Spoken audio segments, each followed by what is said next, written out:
Karibu katika lecture number 6 ya C++ programming. Tunaendelea kuzungumzia suala la flow of control, na katika lecture number 4 na lecture number 5 tulijifunza kuhusu flow of control program inapokuwa inarun kwa namna tatu ambazo ni sequence order, selective order au repetition order. Tulikuja kuizungumzia sequence, tulisema program ina run haikutani na decision yoyote. Lakini leo tunakutana na aina ya pili ambayo inaitwa ni selective.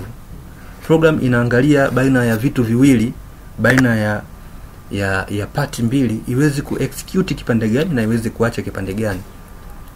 So kwa mfano na variable inaitwa a ambayo nimeingiza data ndani yake ambayo ni 10, na variable ambayo kwamba ni b ina 20. Sasa ninataka kufanya comparison kwamba je, a ni greater than b. Ikiwa a ni greater than b, basi sema a is greater. Nikaishia hapo. Maanake nini? Maanake hii ni selective, lakini program ina select kitu kimoja tu na hakuna kingine cha kuweza kuangalia. Ikiwa a ni greater than b, basi sema a ni greater. Vipi kama a sio greater? Maanake haita display chochote. So kitendo hicho maanake tutasema wewe umetumia if statement. So if statement ni single if haina else. Yani if ambayo haina else. If statement isiyokuwa na else, maanake program inapokuwa ina run itaweza kuangalia katika selection inakutana na moja ambayo ni if, hakuna else. Mfano na variable inaitwa a ambayo ina 10 na b ina 20. If a is greater than b, basi a is greater. Vipi kama a sio greater? Maanake hakuna else.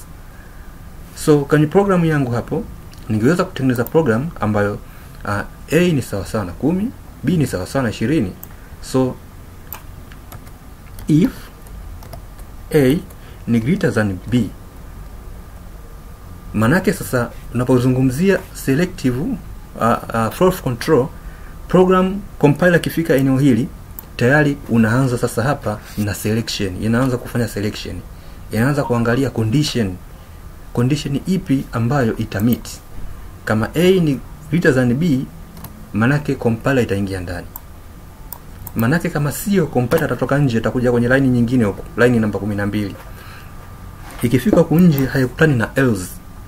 Manake sipokutana na else, basi kitachoendelea huku chini huku, kama kuna kodi nyingine huku, basi compiler itazi execute endapo tu hii condition imekuwa false.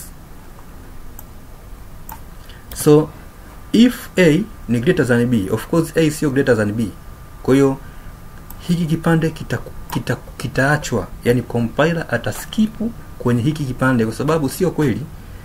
Manake atakuja wapi? Atakuja huku chini. Hiyo ni single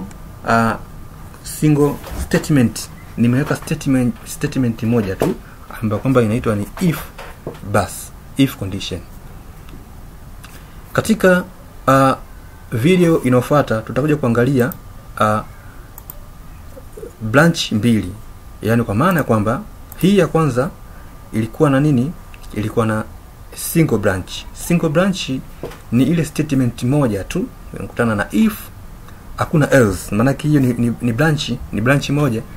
So program inapokuwa ina run inakutana na decision ya kufanya, lakini inakutana na decision moja, hakuna alternative nyingine. Maana unakuwa na branch moja tu ya kuweza kuexecute.